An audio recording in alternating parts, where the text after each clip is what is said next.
It is the story of an inner-city bakery, an Eastern religion, a group of convicted felons, and the woman who brings it all together. That woman, a Buddhist priest, makes hardened men light up at the mention of her name, Kalen. She's cool.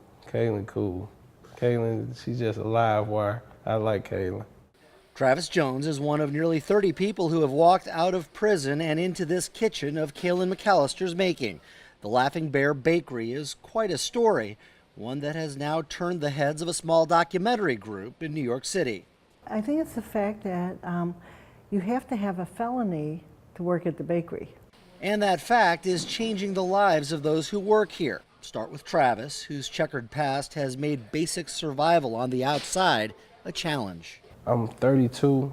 Out of 32 years, I done spent like 14 behind bars. I've been to Bonter, Bowling Green, Tipton, Charleston, Crossroad. I've been to a few prisons. And as it is for so many inmates, getting out has not offered much. If they did their full time, they got a bus ticket back to where the crime was committed. Not necessarily home, but where the crime was committed. And like $8.50 if they didn't save up any money. And they were on the street, basically. She knows this because she spent more than 5 years as the chaplain at the state prison in Farmington, the only Buddhist who has ever held such a position in Missouri. People would come up to me when they got their notice that they would be released in a couple weeks, and they would be panicking because they said they're going to be on the streets. And I promised the guys, I said, you know, I'm going to do something about this. I'm going to have a job for people coming out of prison. So I thought, I like to bake. I can't cook, I cannot cook, but I love to bake. And the Laughing Bear was her answer to that panic. The goal was to allow these recently released inmates to have a chance when they got out and to work among people who have walked in their shoes, people who will help them succeed at freedom. This is an environment where, like, they tell me they have to go see a parole officer. I go, cool, come back when you're done. Because they're required to do that. And in any other job, they wouldn't let them off.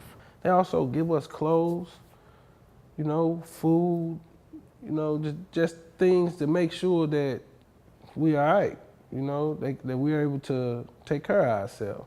How much of a difference is it making? Well, consider the fact that most people who get out of prison go back in. The recidivism rate, as it's called, hovers in the 60 to 70% range. 24 people have worked here over the last 3 years. Only one has gone back. That's 4%. Without a job and education, you're going back. It's just, if you can't have a few dollars in your pocket, pay rent, pay utilities, buy yourself some food, then you will commit crimes to get same. Mike Gann would know. He was deputy warden at Farmington, Kalen's boss, before taking over as president of the board here. It's rewarding both for the providing the employment and seeing the success rate, and quite frankly for the quality of the products we put out. My Lord, there's some good stuff. So what about all this draws the attention of a documentary film crew? Not so much the success as the good deed. The film, Second Chances, is part of a series produced by this group of Buddhist documentarians called On Buddha's Path, Compassion in Action. What is being done here is giving hope to those who return to society with very little. In Buddhism, we have a saying that for a bird to fly, it has two wings.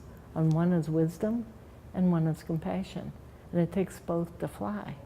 And they walk out of there, sometimes with just the clothes on their back, and they're supposed to make it.